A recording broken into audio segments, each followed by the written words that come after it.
Hello दोस्तों, नमस्कार।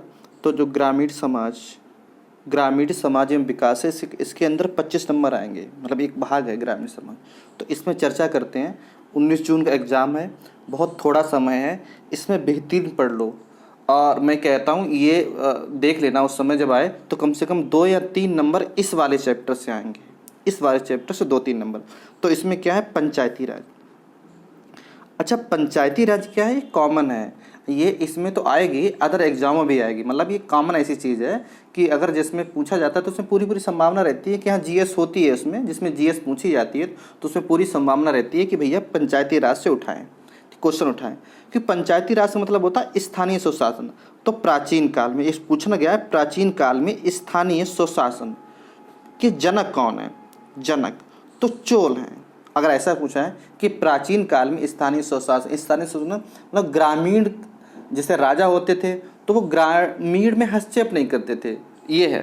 तो तो वो कहते हैं प्राचीन काल में स्थानीय स्वशासन के जनक कौन? चोल वंश कहा जाता है। अगर वंश पूछा जाए तो चोल वंश। तो अगर मुगल काल में पूछें तो मुगल काल में ग्राम स्वायत्तता काफ़ी महत्वपूर्ण थी, मतलब गांवों की स्वतंत्रता काफ़ी महत्वपूर्ण थी। इसलिए इस काल में स्थानीय जो समुदाय, ठीक है, पर मुगल काल का प्रभाव काफ़ी कम था, ये है। तो उन्हें कि जो प्रभाव था मुगल काल में वह काफ़ी कम था, ये कह रहे हैं। कुल मिला के तात्पर्य ये है। अच्छा, वर्तमान में औपचारिक तौर पर स्थानीय स्वशासन का ढांचा जो किसने तैयार किया? आधुनिक, जो आधुनिक पूछा जाए तब लगाएंगे, ठीक। 1882 है, लॉर्ड रिपन। 1882 और लॉर्ड रिपन, ऐसा है। यहाँ पे 3 क्वेश्चन है। स्थानीय स्वशासन जनक कौन? चोल। अच्छा, अगर आपसे पूछा जाए कि मुगल काल में, ठीक है, स्थानीय स्वशासन को स्वतंत्रता प्राप्त थी, तो बोले हाँ उन्हें स्वतंत्रता प्राप्त थी। आधुनिक के जनक कौन है स्थानीय स्वशासन? तो लॉर्ड रिपन है। अब उन्हें कब की थी? 1882 में। इन्होंने, लॉर्ड रिपन ने जनगणना की थी, आप लोग ज्योग्राफी में याद करो, मैंने इन्हें बताई थी। इन्होंने जनगणना भी स्टार्ट की थी। आगे है ग्रामीण क्षेत्रों में स्थानीय स्वशासन, जिसे क्या कहते थे? ग्राम पंचायत, ठीक कहा जाता है। 1925 में रॉयल कमीशन की, ठीक है, 1925 में एक रॉयल कमीशन आई। तो आपसे पूछा जाए कि रॉयल आयोग कब आया था, तो कहते हैं 1925। किससे संबंधित है? ग्राम पंचायत से संबंधित। आज भी देखो ग्राम पंचायत हैं, ठीक है। आपने जो लोग गांव से निवास करते हैं, गांव से सारे लोग निवास कर रहे हैं, भले वो शहर में आ गए हों, लेकिन उन्हें पता है कि हमारी ग्राम पंचायत कौन सी है। तो उसी ग्राम पंचायत को नाम किसने दिया है? 1925 में रॉयल कमीशन ने उसका नाम दिया है। अच्छा, तो आगे लिखा है ग्राम पंचायतों को कुछ न्यायिक और प्रशासनिक शक्तियाँ प्राप्त थीं। इन्हें जैसे भूमिका ले सकती हैं, ठीक, मेला भी लगवा सकती हैं, बाजार भी कर सकती हैं, एवं विशेष अनुदान, इन्हें अनुदान भी मिलता है, बजट से इन्हें छूट मिलती है ना, अनुदान इन्हें मिलता रहता है, का अधिकार है, प्राप्त करने का अधिकार है, ये कह रहे हैं इसमें। अच्छा, भारत जब आज़ाद हुआ तो उसने कौन सा स्थानीय स्वशासन अपनाया? तो ना तो मुगल काल का अपनाया, ठीक है, ना दिल्ली सल्तनत का, ना चोलों, किसका अपनाया था? ब्रिटिश काल का। ब्रिटिश काल का ही फॉलो कर लिया, जो 1925 में रॉयल कमीशन आई थी उसका ही फॉलो कर लिया इन्होंने। अच्छा, ये तो क्वेश्चन कई बार आप लोग पढ़ चुके हो, हमने खुद पढ़ाया है। तो इसमें लिखा है कि 24 अप्रैल 1993 में भारतीय में पंचायती राज संस्थाओं का एक ऐतिहासिक दिन था। क्यों था ये 24 अप्रैल यार? क्योंकि इसी दिन दिवस मनाया जाता ना, क्योंकि इस दिन 73वां संविधान संशोधन 1992 लागू हुआ था। मतलब ये संविधान संशोधन 73वां था, गया कब था? संसद में गया कब था? 1992। राष्ट्रपति ने साइन कब किए? 24 अप्रैल 1993। इसलिए पंचायती राज जो संस्थाओं को एक संवैधानिक दर्जा दे दिया गया। तो अगर आपसे पूछा जाए कि पंचायती राज संस्थाओं को संवैधानिक दर्जा कहाँ से मिला है, तो 73वां संविधान संशोधन मिला है। कब मिला? तो 24 अप्रैल 1993। तो 24 अप्रैल से कौन सा दिन मनाएगा? पंचायती राज दिवस।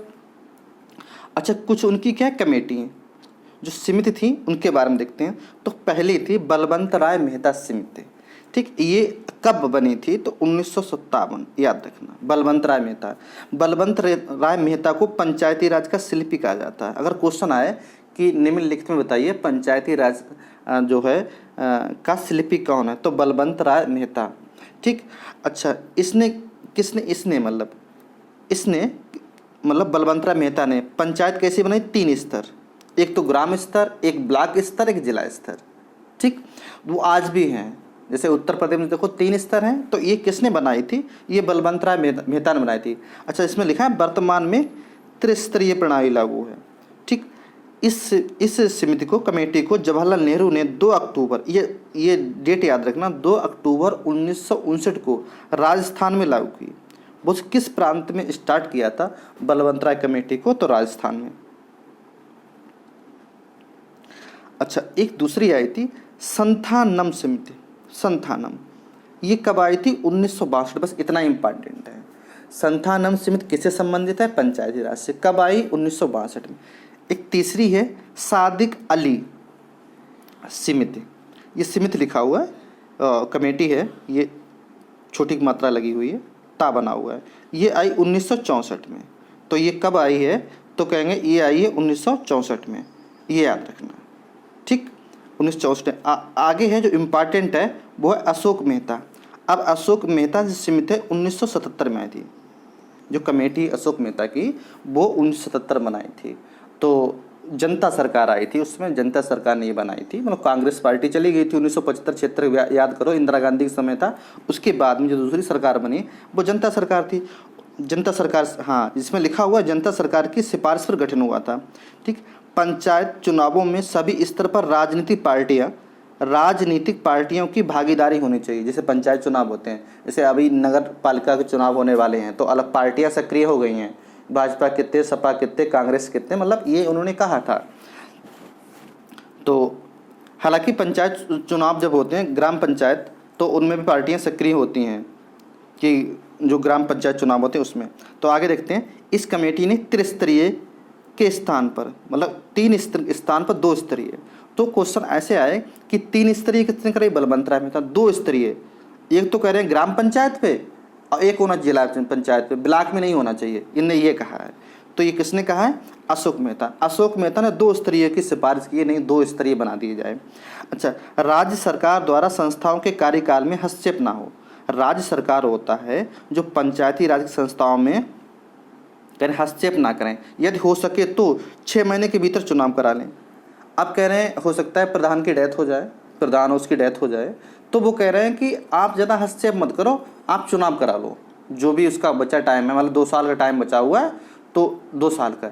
ऐसा ना हो कि पता लगी 2 साल बचा हुआ है, जब भी उसका चुनाव हो तो पूरा 5 साल का नहीं, जितना टाइम बचा हुआ है उसी टाइम तक वो दोबारा चुनाव होगा उसका।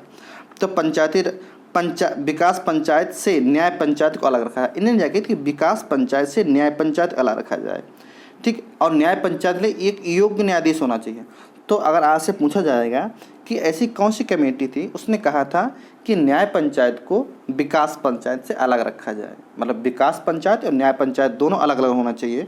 तो वो कमेटी है, ठीक है, अशोक मेहता। इम्पॉर्टेंट, काफ़ी इम्पॉर्टेंट है।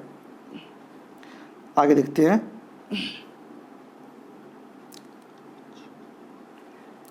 जीबी के राव समिति। जीबी के राव समिति ये आई 1985। अच्छा, इसने क्या किया कि इस समिति ने लोकतांत्रिकरण की जगह पर विकासात्मक स्थान पर नौकरशाही की छाया पड़ने से पंचायती राज कमज़ोर हो गई हैं। क्या क्या इसने कि पंचायती राज संस्थाएं कमज़ोर हो गई हैं और उनकी स्थिति बिना जड़ के घास की हो गई है।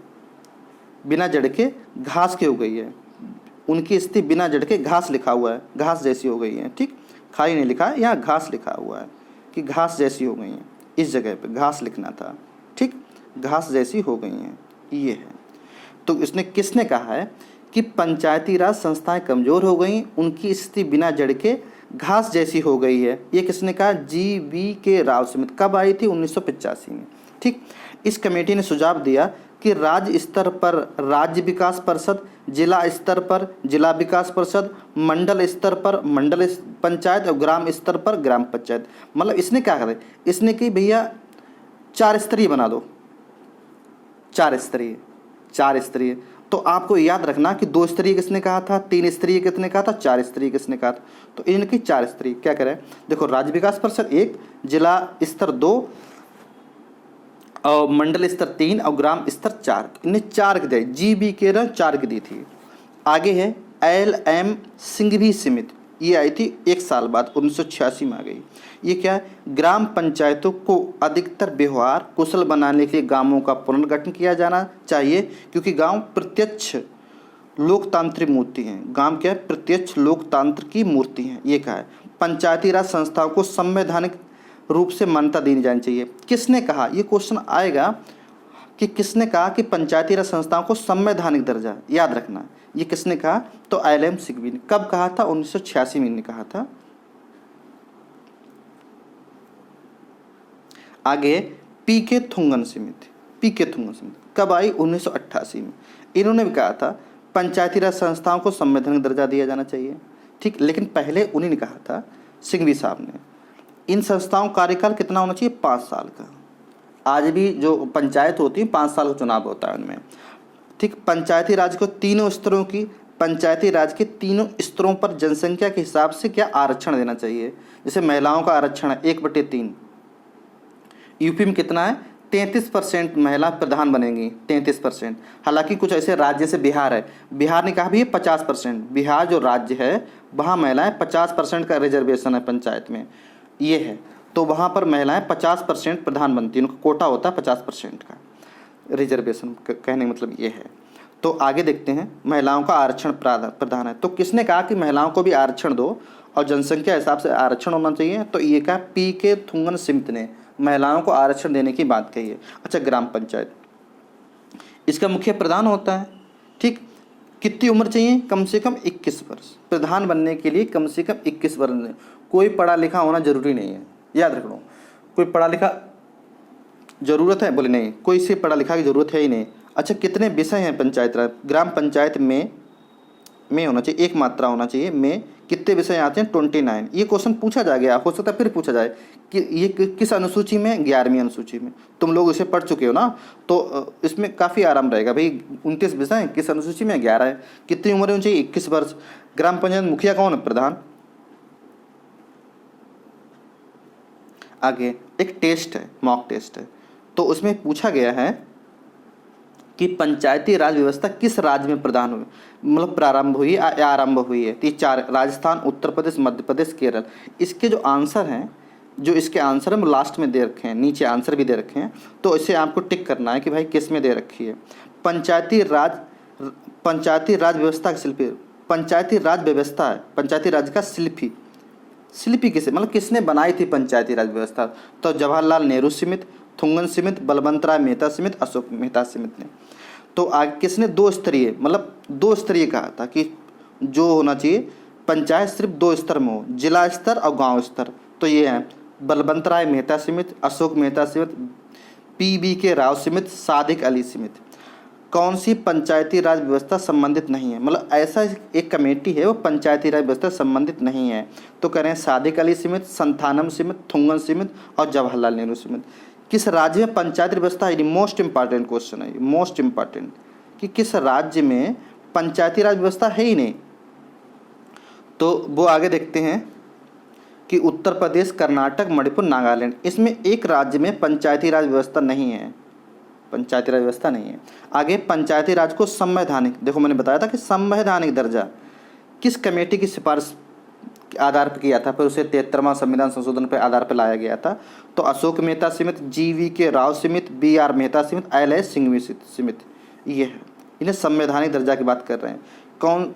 कौन त्रिस्तरीय पंचायती, मतलब 3 स्तर, 2 स्तर पूछा गया था, 3 स्तर पूछा गया। तो 3 स्तर में कौन सा, बलवंतराय मेहता, अशोक मेहता, सादिक अली, संथानम। पंचायती राज दिवस कब मनाया जाता है, मोस्ट इंपॉर्टेंट क्वेश्चन है, पूछा जा चुका, बार बार पूछा जाता है। हो सकता है कोई दिवस से एक क्वेश्चन पूछ लें, GS में भी पूछ लें इसका मतलब। किस समिति ने सलाह दी कि विकास पंचायत को न्याय पंचायत को कभी अलग रख दो, ये है। तो बलवंतराय मेहता, अशोक मेहता, सादिक अली, यह सभी ने दी है। इस टाइप से क्वेश्चन आ जाएगा। आगे है, किसका कथन है कि पंचायती राज व्यवस्थाएं संस्थाएं कमजोर हो गई हैं, किसका कथन है, पंचायती राज संस्थाएं कमजोर हो गई तथा उनकी जो स्थिति है वो बिना जड़ के घास जैसी हो गई है। तो LM सिंघवी समिति, GVK राव समिति, अशोक मेहता समिति या बलवंतराय मेहता समिति, ये है। अच्छा, ये 10 क्वेश्चन है, 10 क्वेश्चन की आंसर की दी हुई है, ठीक है। अब आप इसे लगाइए और ट्राई मारिए कि भाई जो है कितने सही हमारे बैठ रहे हैं, कितने सही नहीं बैठ रहे हैं। तो ये है, तो बेहतरीन तैयारी करिए। मतलब तो उसमें जैसे 25 नंबर है इसमें, तो 25 नंबर में करीब करीब 3 नंबर तुम्हें इसी से मिल जाएंगे। 3 प्रश्न इसी से मिल जाएंगे। ये है। ठीक है अच्छा दोस्तों, नमस्कार।